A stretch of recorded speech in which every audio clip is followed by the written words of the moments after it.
Hello everyone, welcome to V3 academy. Grammar சீரீஸில் இன்றைக்கி என்ன பார்க்க போகிறோம் அப்படின்னு பார்த்தீங்கன்னா, பொசிஷன் ஆஃப் அட்ஜெக்டிவ்ஸ். அதாவது அட்ஜெக்டிவ் அப்படின்னா எதை குவாலிஃபை பண்ண போகுது அப்படின்னா நவுன் இல்லைனா ப்ரொனவுனை குவாலிஃபை பண்ணுவோம் இல்லையா.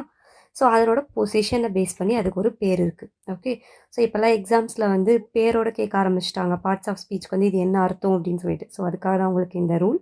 இப்போ வாங்க, அ பியூட்டிஃபுல் பேபி. பேபிங்கிறது நவுனா? எப்படியா இருக்குது அந்த பேபி? பியூட்டிஃபுல்லாக இருக்குது. அப்போ இது எப்படி இருக்குது? அட்ஜெக்டிவ் நவுனுக்கு முன்னாடி இருக்கு இல்லையா.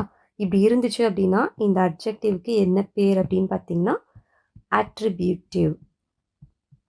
அட்ரிபியூட்டிவ் யூசேஜ் ஒரு அட்ரிபியூட்டிவ் கேஸ்ன்னு சொல்லுவோம். புரியுதுங்களா? நவுனுக்கு முன்னாடி அட்ஜெக்டிவ் இருந்தால் அட்ரிபியூட்டிவ். அது இங்கே பாருங்கள், த பேபி ஃபஸ்ட்டு நவுன் வந்துருச்சு, அப்புறம் என்ன வந்திருக்கு? இஸ் அப்படிங்கிறது. ஸோ இது என்ன சொல்லுவோம் அப்படின்னா ஸ்டேட் வேர்ப் இல்லையா. த பேபி எப்படி இருக்குது? பியூட்டிஃபுல்லாக இருக்குது. அப்போ இதுதான் என்ன அப்படின்னா அட்ஜெக்டிவ். ஸோ ஒரு வர்பு பக்கத்தில் அட்ஜெக்டிவ் வந்துச்சு அப்படின்னா இதுக்கு என்ன பேர் அப்படின்னு பார்த்தீங்கன்னா ப்ரெடிகேட்டிவ் யூசேஜ் ஒரு ப்ரெடிகேட்டிவ் கேஸ்ன்னு சொல்லுவோம். சரிங்களா? ஸோ உங்களுக்கு ஒரு எக்ஸாம்பிள் ஒன்று கொடுத்துட்டு இதில் எது அட்ரிபியூட்டிவ் கேஸ் அப்படின்னு கேட்டாங்க அப்படின்னா ஞாபகம் வச்சுக்கோங்க, அட்ஜெக்டிவ் ப்ளஸ் நவுன் இந்த ஃபார்மேட்டில் நவுனுக்கு முன்னாடி இருந்தால் அட்ரிபியூட்டிவ், வர்புக்கு அப்புறம் இருந்தால் ப்ரெடிகேட்டிவ். ஓகே, ஸோ உங்களுக்கு இது ஹெல்ப்ஃபுல்லாக இருக்கும்னு நினைக்கிறேன். நெக்ஸ்ட் வீடியோவில் பார்ப்போம். தேங்க்யூ.